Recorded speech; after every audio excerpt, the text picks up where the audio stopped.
መቅደስህ በሉ ቅዱስ ነው፣ በጽድቅም ድንቅ ነው። ምን ቅዱስ ነው? ቤተ መቅደስ ቅዱስ በሆነ ቤተ መቅደስ ውስጥ የተገኙ ሁሉ እነርሱ ከርኩሰታቸው ይቀደሳሉ፣ ከኃጢአታቸው ይነጻሉ። የበደል ስርየት በበደላቸው በመተላለፋቸው ምክንያት እግዚአብሔር ስርየትን ያሰጣቸዋል። ኃጢአታችን ይሰራል፣ በደላችን ይደመሰሳል፣ የመከራ ቀንበራችን ይሰብራል። እኛ ከዓለም የያዝነውን ርኩሰት እዚህ መተን እንቀደስበታለን። ግን አመጣጣችን ይወስነዋል። ዛሬም ይህንን ቤተ መቅደስ የማያከብሩ ለዚህ ቤተ መቅደስ ክብር የማይሰጡ ብዙዎች አሉ። ገብቷቸው አይደለም፣ ሳይገባቸው ነው። እኔና እናንተ ገብቶናል። ስንመጣ እዚህ ቤተ ክርስቲያን የእግዚአብሔር ቤት እንደሆነ እናምናለን። ይህ የእግዚአብሔር ማደሪያ ነው። ክርስቶስ የሚመለክበት ቤተ መቅደስ ነው፣ ሌላ አይደለም።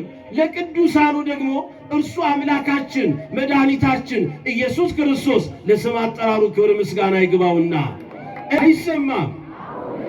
ድገሙት። ስሜ ለዘላለም በዚያ ይኖር ዘንድ ይህን ቤት መርጫለሁ፣ ቀድሻለሁም። ዓይኖቼና ልቤም ዘወትር በዚያ ይኖራል። ማን ይመስገን? እናመስግነው። በእውነት እግዚአብሔር መንፈስ ቅዱስ እንደረዳን መጠን ዛሬ ከምናከብረው የቅዳሴ ቤታቸው ዓመታዊ ክብረ በዓል ጋር አዛምደን መጽሐፍ ቅዱስ ስለ ቤተ መቅደሱ ክብር የሚናገረውን እውነታ እኛም በዚህ መንገድ እንመሰክራለን። እግዚአብሔር መንፈስ ቅዱስ ሚስጥሩን ጥበቡ ለሁላችን ይግለጽልን። ዛሬ እንግዲህ ቅዱሳኑን ከምናከብርበት ዓመታዊ ክብረ በዓል አንዱ ቅዳሴ ቤታቸው ብለን እናከብራለን። ምን ማለት ነው ቅዳሴ ቤት ማለት?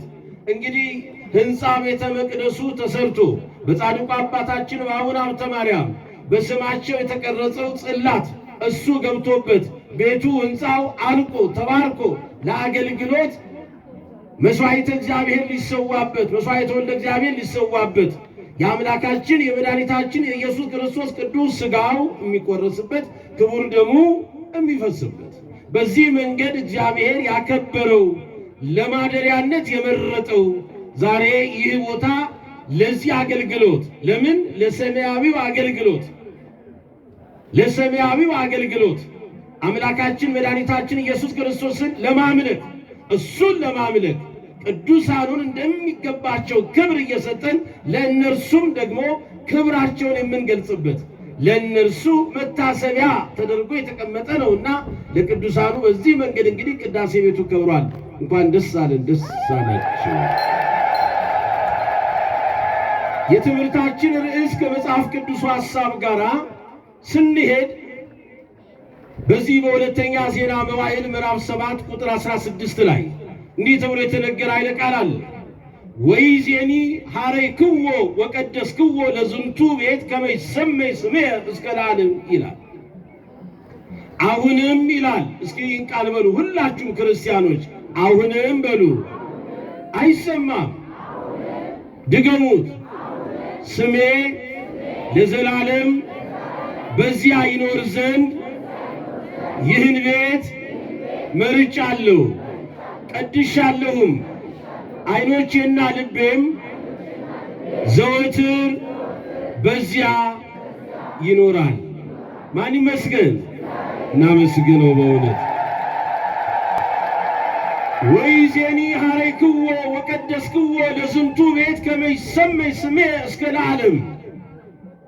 በጊዜው ጊዜ ይህን ቃል የተናገረው ምስጋና የባህሪ ገንዘቡ የሆነ የአምልኮትን ምስጋና የምናቀርብለት ምስጉን በባህሪው የሆነ ፍጥረታትን ሳይፈጥር ባህሪውን እያመሰገነው ይኖር የነበረ አምላካችን እግዚአብሔር ነው። ይህን ቃል የተናገረው ለማን? በአባቱ ፈንታ እስራኤል ዘሥጋን እንዲያስተዳድር ወደ ንግሥናው ዙፋን እግዚአብሔር ያወጣው የመረጠው ደግሞም በአባቱ ዙፋን ላይ ያስቀመጠው በአባቱ መንበር ላይ ያስቀመጠው ያ የ12 ዓመት ገና በወጣትነት ዕድሜው እስራኤል ዘሥጋን እንዲመራ እግዚአብሔር የመረጠው መፍቀር የጥበብ ሶሎሞንን ነው። እግዚአብሔር ለሶሎሞን ይህን ቃል ተናገረው። ወይዜኒ ኀረይክዎ ወቀደስክዎ ለዝንቱ ቤት ከመ ይሰመይ ስሜ እስከ ለዓለም። አሁንም አለው ስሜ ለዘላለም በዚያ ይኖር ዘንድ አለ። ይህን ቤት ምን አድርጌአለሁ? መርጫለሁ፣ ቀድሻለሁ ማለትና ዓይኖቼና ልቤም ዘወትር በዚያ ይኖራል አለ። ሁለተኛ ዜና መዋዕል ምዕራፍ 7 ቁጥር 16። መቼ ነው እግዚአብሔር ይህን ቃል የተናገረው ስንል ጥበበኛው ሶሎሞን የእግዚአብሔርን ቤተ መቅደስ ለአገልግሎቱ ያው የሚያስፈልገውንና እግዚአብሔርን የሚያመልኩበትን እስራኤል ዘሥጋ ያንን ቤተ መቅደስ ሰርቶ ከጨረሰ በኋላ ነው የእግዚአብሔርን ቤተ መቅደስ አነጸ። ሲያንጽ በልዩ ልዩ ማዕድናት ነው ያሸበረቀው። ከወርቁ ወርቁን፣ ከብሩ ብሩን፣ አያችሁ፣ ከነሐሱ ነሐሱን፣ ከመዳቡ መዳቡን፣ ከእያንዳንዱ የሚያስፈልገውን ነገር ሁሉ ከከበረ ዕንቁ ሳይቀር ሰንፔሩን ሁሉን አዘጋጅቶ የከበሩ ድንጋዮችን ሁሉ መርጦ የእግዚአብሔርን ቤተ መቅደስ ሰራ። ከሰራ በኋላ ይህን ቤተ መቅደስ ደግሞ እግዚአብሔር ለራሱ እንደመረጠው፣ ለራሱ እንደለየው፣ ለራሱ እንዳከበረው ለሰሎሞን ነገረው። ምን ብሎ? ወይዜኒ ኀረይክዎ ወቀደስክዎ ለዝንቱ ቤት፣ አሁንም ስሜ ለዘላለም በዚያ ይኖር ዘንድ ይህን ቤት መርጫለሁ አለው ሰሎሞንን። ቤተ መቅደሱን ሰርቶ ከጨረሰ በኋላ እኮ ነው ሰሎሞን አነሳሰን አስጀመርከኝ፣ አስጀምረን አስፈጸምከኝ። የአባቶቼ አምላክ የዘመናቱ ባለቤት የሰራዊት ጌታ ልዑል እግዚአብሔር ሆይ በእኔ በታናሽ ብላቴና እጄን አጽንተህ አጠንክረህ አበርትተህ አባቴ ዳዊት በልቡ አስቦ ተመኝቶ ሊሰራው ያልቻለውን እኔ ታናሽ ብላቴና ልጅህ ሶሎሞን እንድሰራ ስላደረከኝና ይህን ቤተ መቅደስ በዚህ መንገድ አንተ የምትመለክበትን ሰርቼ ጨርሻለሁና በዚህ ሁሉ መንገድ ስላከበርከኝ አመሰግናለሁ ብሎ ወደ ፈጣሪው በዚያ ቤተ መቅደስ ሶሎሞን ሲጸልይ እግዚአብሔር ደግሞ ይህን መልስ ሰጠው። አሁንም አለው ስሜ ለዘላለም አለ። አስተውሉ ወገኖቼ፣ ይህ ቃል ሲነገር ዘመኑ ዘመነ ብሉይ ነው። የአዲስ ኪዳን ዘመን አልነበረም። ነገር ግን ምን አለው? አሁን ግን ስሜ አለው ለዘላለም በዚያ ይኖር ዘንድ አለ። ይህ የእግዚአብሔር ቃል ነው። ስሜ ለዘላለም አለ። ለዘላለም በዚያ ይኖር ዘንድ ይህን ቤት መርጫለሁ አለ። አንተ የሰራኸውን ቤተ መቅደስ ስሜ ለዘላለም በዚያ እንዲኖር እኔ ይህን ቤት መርጫለሁ። መምረጥ ብቻ አይደለም፣ ቀድሻለሁ አለ። ለይቼዋለሁ አለ፣ ቀድሼዋለሁ። ዓይኖቼና ልቤም ዘወትር በዚያ ይኖራል አለ። ስለዚህ ይህን ቤት የመረጠ፣ ይህን ቤት ያከበረ፣ ይህን ቤት የቀደሰ፣ ቤተ መቅደሱን ቅዱስ ያደረገው ማን ነው? እሱ ንገሩኛ። በዚህ ቤት ውስጥ ለዘላለም ማን አለ? ንገሩኛ አንድ ላይ። ይሄ ቤተ መቅደስ ቀላል አይደለም ወገኖቼ። ይሄ ቃል ሲነገር በብሉይ ኪዳን ዘመን እግዚአብሔር ለቤቱ ቀናይ ነው። በአዲስ ኪዳን ደግሞ ይበልጥ ለቤቱ ያለውን ቅናት እግዚአብሔር ገልጿል። ዛሬ ብዙዎቹ አልገባቸውም። እኔና እናንተ የቃል ኪዳኑ ታቦት ጽላት ባለበት ወደ ማደሪያው ድንኳን፣ ወደ ምሕረቱ አደባባይ፣ ወደ ታቦተ ምሥዋዕ ስንመጣ ብዙዎቹ ይተቹናል። ወደ ቤተ መቅደስ ስንመጣ ይተቹናል። ወደ እግዚአብሔር ቤት ስንመጣ ይተቹናል። ይህቺ ለዘላለም እግዚአብሔር እንደመረጣት፣ እንደወደዳት፣ እንዳከበራት ለዘላለም በዚያ ይኖር ዘንድ እንደመረጣት፣ እንደለያት፣ ለአምልኮቱ ክብር እንደለያት፣ ቅዱስ ሥጋው የሚፈተትባት፣ ክብር ደሙ ጽዋ የሚቀዳባት፣ ክርስቶስ በደሙ የዋጃት፣ የደሙ ጠብታ ያለባት፣ ደግሞም በስሙ የታነጸችዋን እሱ ብቻ የሚመለክበት ዛሬ የቤተ መቅደስ በአቡነ ሀብተ ማርያም ስም ታነጸ። የሚደንቀው የአቡነ ሀብተ ማርያም ጽላት ነው ያለው። ነገር ግን በዚህ በጽላቱ ላይ ደግሞ የሚመለከውና ቅዱስ ሥጋው ይሄ መሰዊያው ላይ ታቦተ ምሥዋዕ የምንለው መሰዊያው ያ መሰዊያው የሚሰዋበት እንደ ብሉይ ኪዳኑ ዘመን የእንስሳቱ ደም አይደለም፣ የፍየሉ የበጉ ጠቦት ደም አይደለም፣ የዋኖሱ የርግቡ ደም አይደለም የሚፈስበት የአማኑኤል የመድኃኔ ዓለም የኢየሱስ ክርስቶስ ቅዱስ ሥጋ ነው የሚፈተተው። በዚህ ላይ ክቡር ደሙን ወጽዋ የሚቀዳው እዚህ ቤተ መቅደስ የሚመለከው የሞተልን ያዳነን ቅድመ ዓለም የነበረ ዓለምን ፈጥሮ ያለ ይህንንም ዓለም አሳልፎ የሚኖር እርሱ ነው። እግዚአብሔር ይክበር ይመስገን።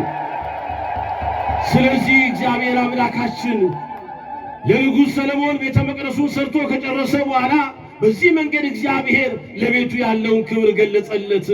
ይህን ቤተ መቅደስ አለ እግዚአብሔር ስሜ ለዘላለም በዚያ ይኖር ዘንድ መርጬዋለሁ አለ። መርጫለሁ አለ።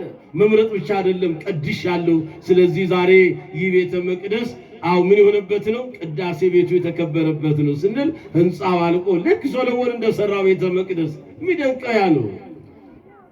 በዚያ ቤተ መቅደሱ ተሰራ፣ ታነጸ። ታዲያ በዚህ መንገድ ይሄ ቤተ መቅደስ እግዚአብሔር አከበረው።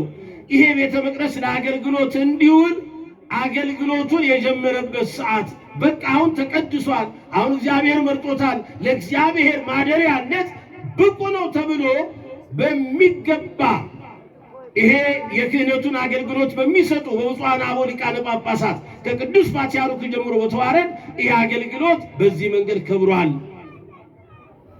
ቤተ መቅደሱ ለአገልግሎት የዋለበት ማለት ነው። እግዚአብሔር የሚገለገልበት እሱ የሚመለክበት። ስለዚህ ዛሬም ይህንን ቤተ መቅደስ የማያከብሩ ለዚህ ቤተ መቅደስ ክብር የማይሰጡ ብዙዎች አሉ። ገብቷቸው አይደለም ሳይገባቸው ነው። እኔና እናንተ ገብቶናል። ስንመጣ እዚህ ቤተ ክርስቲያን የእግዚአብሔር ቤት እንደሆነ እናምናለን። ይህ የእግዚአብሔር ማደሪያ ነው። ክርስቶስ የሚመለክበት ቤተ መቅደስ ነው፣ ሌላ አይደለም። ለቅዱሳኑ ደግሞ እርሱ አምላካችን መድኃኒታችን ኢየሱስ ክርስቶስ ለስም አጠራሩ ክብር ምስጋና ይግባውና እንደሰጣቸው እንደየጸጋቸው መጠን እነርሱን የምናስብበት የምናከብርበት ነው። ስለዚህ ምን አለ እግዚአብሔር መለሰና በአዲስ ኪዳን ዘመን ክርስቶስ በአህያይቷና በውርንጭላይቷ ላይ ተቀምጦ ከደብረ ዘይት ተራራ ወርዶ በቤተ ፋጌ በተመሰቃቀለው ጎዳና አልፎ ወደ ቤተ መቅደሱ ሊደርስ ሲል በአህያይቷ ተቀምጦ መጥቷል። ቤተ መቅደስ ሲገባ በውርንጭላይቷ ላይ ዞሮ ወደ ቤተ መቅደስ ገብቷል። ያን ጊዜ በቤተ መቅደሱ የሚሸጡ የሚሸቅጡ የሚለውጡ ስጋዊ ገበያ የሚገበያዩ ነበሩ ይላል። በቤተ መቅደስ ውስጥ አምላካችን መድኃኒታችን ኢየሱስ ክርስቶስ ወደ ቤተ መቅደሱ መጣና ምን አለ መሰላችሁ? ለቤቱ የበለጠ ክብር ሲሰጥ በአዲስ ኪዳን ዘመን ስንል አምላክ ሰው፣ ሰው አምላክ ሆኖ ማለት ነው። አምላካችን መድኃኒታችን ኢየሱስ ክርስቶስ በአጭር ቁመቱ ጠባብ ደረት ተወስኖ ስጋ ማርያም ለብሶ በተዋህዶ በዚህ ምድር ላይ በሚመላለስበት ወቅት ማለት ነው ወደ ኢየሩሳሌም ቤተ መቅደሱ መጣ። በዕለተ ሆሳዕና ወደ ቤተ መቅደሱ ሲገባ ቤተ መቅደሱ ስጋዊ ገበያ ነበር የተፈታበት። የስጋ ገበያ የሚሸጣቀጥ ነበረ። ግማሹ ገንዘብ ይለዋወጣል፣ የተለያየ ስራ ይሰራሉ። ከመንፈሳዊ አገልግሎት ወጥተዋል፣ ተልእኳቸውን ረስተዋል። የቅድስናው አገልግሎት ተለይቷቸዋል። ለተጠሩበት ጥሪ፣ ለተመረጡበት አመራረጥ፣ ለተሰጣቸው ጸጋ በጊዜው ጊዜ የነበሩት የመቅደሰ ኦሪቱ ካህናት ታማኝ አልነበሩም። ያን ጊዜ አምላካችን ወደ ቤቱ ገባ፣ ወደ ቤተ መቅደሱ ገባ። እንዲህም አለ ቤትየሰ ቤተ ጸሎት ትሰመይ አንትሙሰ ረሰይክምዎ በአተ ፈያቶ ሰረቅት አለ። ቤቴ የጸሎት ቤት ነው አለ። ምኔ ነው ያለው? ምኔ ቤቴ። ይሄ ቤት የማን ነው? ንገሩኛ። ይሄ ያለንበት ቤተ መቅደስ የማን ነው? እግዚአብሔር ለቤቱ ምን አለ? ቤቴ አለ። ምን አለ? ምን አለ? ቤቴ። ቤቴ ለይቶ የጸሎት ቤት ተብሎ ይጠራል። የጸሎት ቤት፣ የምስጋና ቤት፣ የውዳሴ ቤት፣ የአኮቴት ቤት ስርዓተ ሰማያት የሚከናወንባት እንጂ ምድራዊ ነገር ስጋዊ ነገር የሚነጋገርባት አይደለችም። እዚህ ቦታ ላይ ያለነው ሁላችንም ልባችን ወደ ሰማይ እንጂ ወደ ምድር አይደለም ማሰብ ያለበት። በሰማይ ያህሉ ልብክሙ አይምሩ ሀበዘ ተቀውሙ እንዳለው ልባችሁ በሰማይ ይሁን፣ የቆማችሁበትንም ስፍራ እወቁ ተረዱ ይላል። ላዕለ ይኩን ህሊናክሙ ስርዓተ ሰማያት ነው እዚህ የሚከናወነው። ህሊናችሁ በላይ በሰማይ ይሁን እንዳለው። ስለዚህ ምን አለ አምላካችን? ቤቴ የጸሎት ቤት ተብሎ ይጠራል አለና እናንተ ግን የወንበዴዎች ዋሻ አደረጋችኋት አላቸው። ይህን ብቻ ብሎ ዝም አላለም። በማቴዎስ ወንጌል ምዕራፍ 21 ቁጥር 13 ላይ አምላካችን ይህን ብቻ ተናግሮ ዝም አላለም። የሚሸጡትን የሚለውጡትን አለ በጅራፍ እየገረፈ ከቤተ መቅደሱ አስወጣቸው።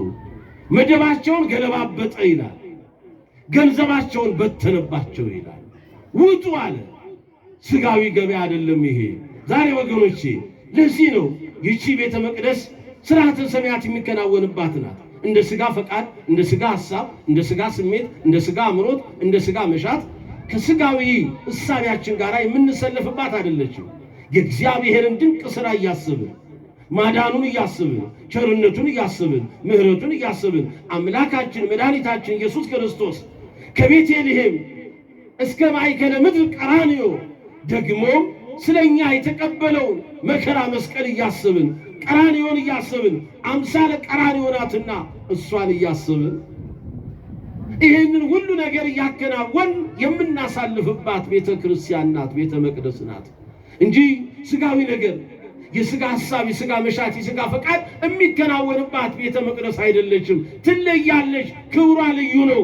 ለዚህም ነው እኮ ነቢየ እግዚአብሔር ቅዱስ ኤርምያስ የቤተ መቅደሱን ክብር ሲገልጽልን ከአበይት ነቢያት አንዱ ነቢይ በትንቢተ ኤርምያስ ምዕራፍ 17 ቁጥር 12 ላይ ይህን ቃል ይናገራል። ቃሉን እንደው ከፍ አድርጋችሁ ጠላት ይፈርድ፣ ዲያብሎስና ሰራዊቱ አጋንንት መስክሩ፣ መስክሩን ያልኳችሁ ቃሉን ከኔ ጋራ በሉ፣ ቃሉን ከኔ ጋራ በሉ። ትንቢተ ኤርምያስ ምዕራፍ 17 ቁጥር 12 የመቅደሳችን ስፍራ በሉ ከጥንት ጀምሮ ከፍ ያለ የክብር ዙፋን ነው። የምናችን ስፍራ? የምናችን ስፍራ? የመቅደሳችን ምን ስፍራ? ይሄ የምን ስፍራ ነው? የቤተ መቅደሱ ስፍራ አይደለም ነው። ስለዚህ ይሄ የመቅደሳችን ስፍራ አለ። እንኳን መቅደሱ ያለበት ስፍራው ራሱ አለ፣ አካባቢው ራሱ አለ። ከጥንት ጀምሮ ከፍ ያለ የክብር ዙፋን ነው። ለማን? አመስግኑ ለእግዚአብሔር። ከፍ ያለ የክብር ዙፋን ነው አለ። ይህ ቤተ መቅደስ ከጥንት ጀምሮ ከፍ ያለ የክብር ዙፋን ነው። ስለዚህ ለቤተ መቅደሱ ክብር ልንሰጥ ይገባል። ዛሬ የጻድቁ አባታችን ጥር 26 ቀን የአቡነ ሀብተ ማርያም ቤተ መቅደስ የከበረበት ቀን ነው። ቅዳሴ ቤታቸው ነው ማለት ነው።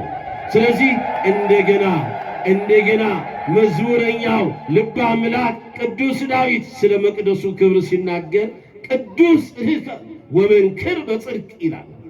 ወደ አማርኛ ስንለውጠው ከኔ ጋር በሉ ይህንንም መዝሙር 65 ቁጥር 5 ላይ ቤተ መቅደስህ በሉ እስኪ።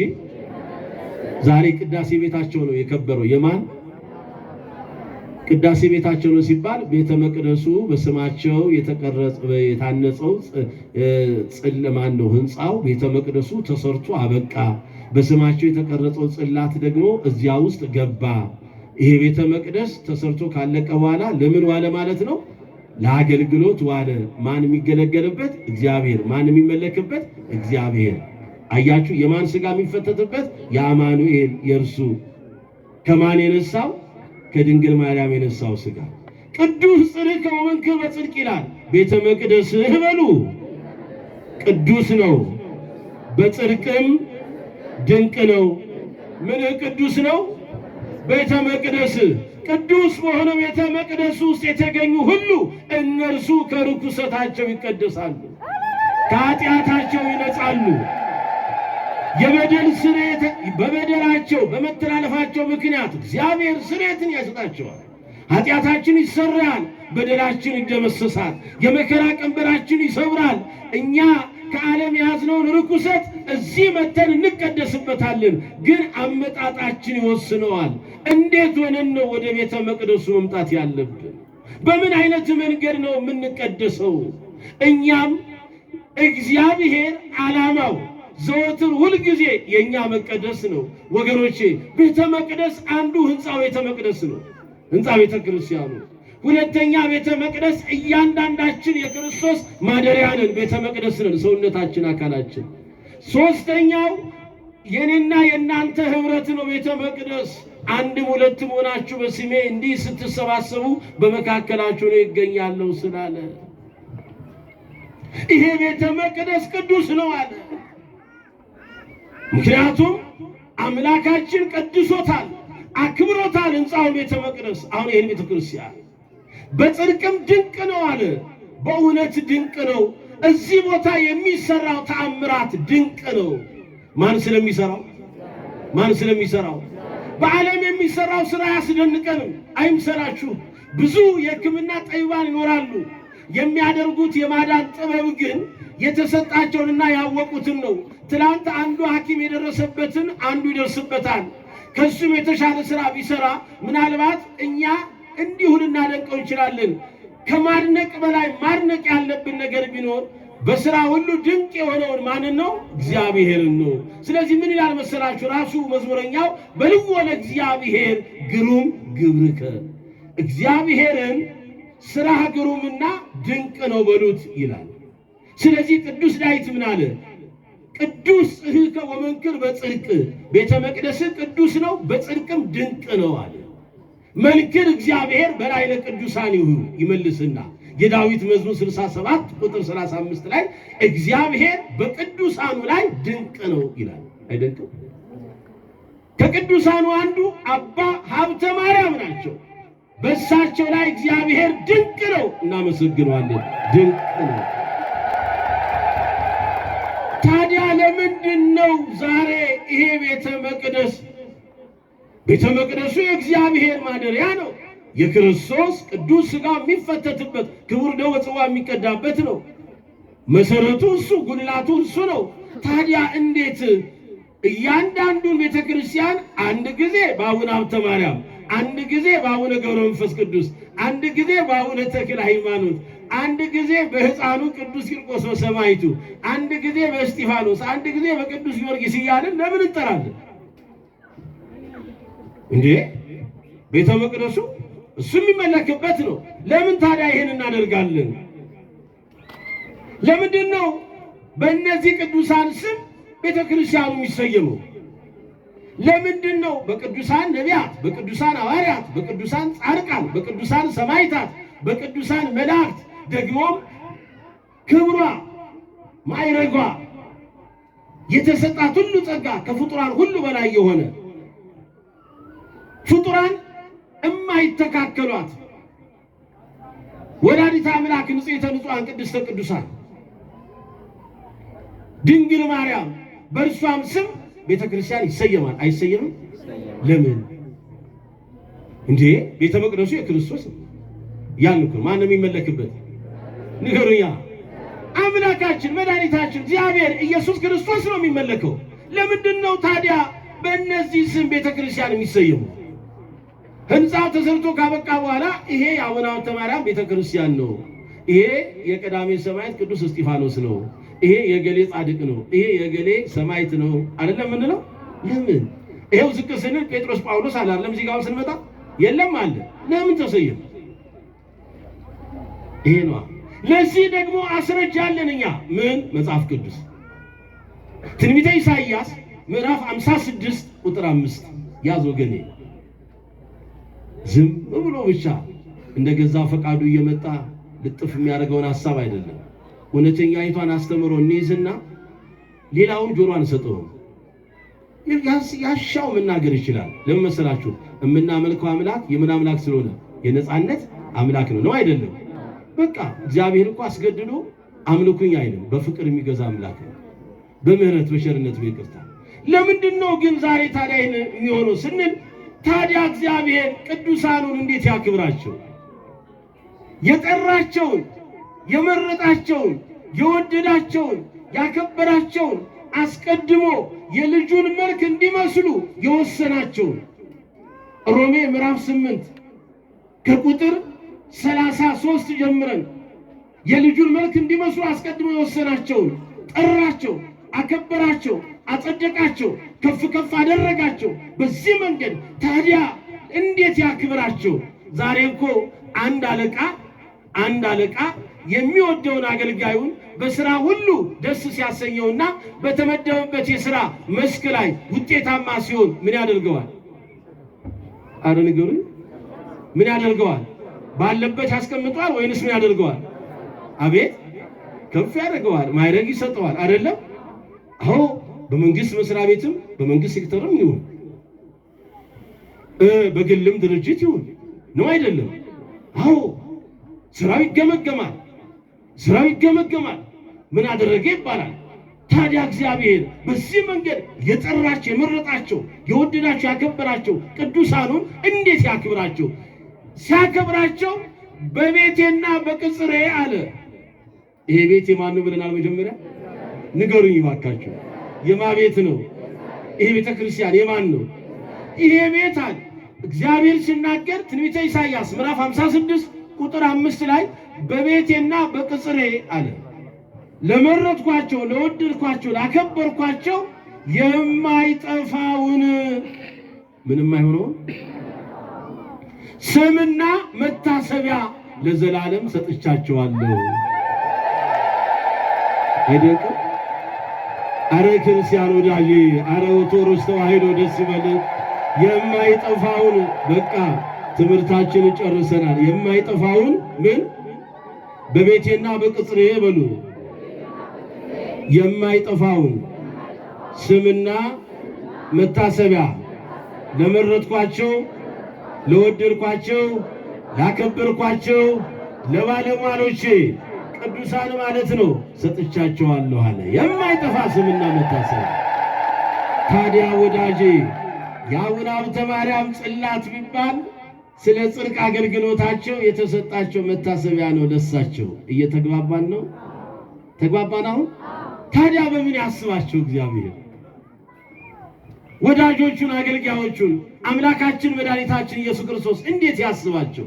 ይሄው አገለገሉኝ፣ እኔ ደግሞ በዚህ መንገድ ስማችሁ ይታሰብ፣ ያውም በቤቴ ይሄ ስም ደግሞ ለዘላለም የማይጠፋ ስም ይሆንላችሁ። ለዚህ ነው መዝሙረኛው ዝክረ ጻድቅ ለዓለም ይሄሉ አለ። የጻድቅ መታሰቢያ ለዘላለም ነው። ደስ አይልም? የዳዊት መዝሙር 111 እስኪ በሉ የጻድቅ መታሰቢያ በሉ ለዘላለም ነው። ስለዚህ ታቦቱ ቢቀረጽ በሚካኤል ስም በገብርኤል ስም ታቦቱ ቢቀረጽ በቅዱስ እስጢፋኖስ በአቡነ ሀብተ ማርያም በአቡነ ገብረ መንፈስ ቅዱስ በአቡነ ሐራ ድንግል በቅዱስ ቂርቆስ ታቦቱ ቢቀረጽ በሰማዕቱ ቅዱስ መርቆሬዎስ ስም ታቦቱ ቢቀረጽ ይሄ ለቅዱሳኑ የተሰጠ መታሰቢያ ነው። በዚያ ጽላት ላይ ግን የሚከብረውና ስጋው የሚፈተተው ስሙ የታተመበት የአማኑኤል ነው። የምንበላው ስጋ የአቡነ ሀብተ ማርያምን አይደለም። እዚህ ቤተ መቅደስ ውስጥ የአምላካችን የመድኃኒታችን የኢየሱስ ክርስቶስን ስጋ ነው የምንበላው፣ የእሱን ደም ነው የምንጠጣው። ሕይወት የሆነን መድኃኒት የሆነን ይሄ ነው። ይሄ ይግባን። ኦርቶዶክስ ተዋሕዶ ደስ ይበል ወዳጄ፣ ሌላ አይደለም። ይሄንን ክብር ነው የሰጣቸው። ስለዚህ ይሄ ዛሬ በአቡነ ሀብተ ማርያም ስም የተሰራው ቤተ መቅደስ ሕንፃው አልቆ ለአገልግሎት የዋለበት ራሱ መድኃኔ ዓለም የሚመለክበት የሆነበት ለዚህ አገልግሎት ይበቃል የተባለበት ቀን ነው። ቅዳሴ ቤት ማለት ይሄ ነው፣ ቤቱ የከበረበት ማለት ነው። ሕንፃው አልቆ ለዚህ ነው ወይዜኒ ሐረይክዎ ወቀደስክዎ ለዝንቱ ቤት ከመ ይሰመይ ስሜ እስከ ለዓለም ያለው።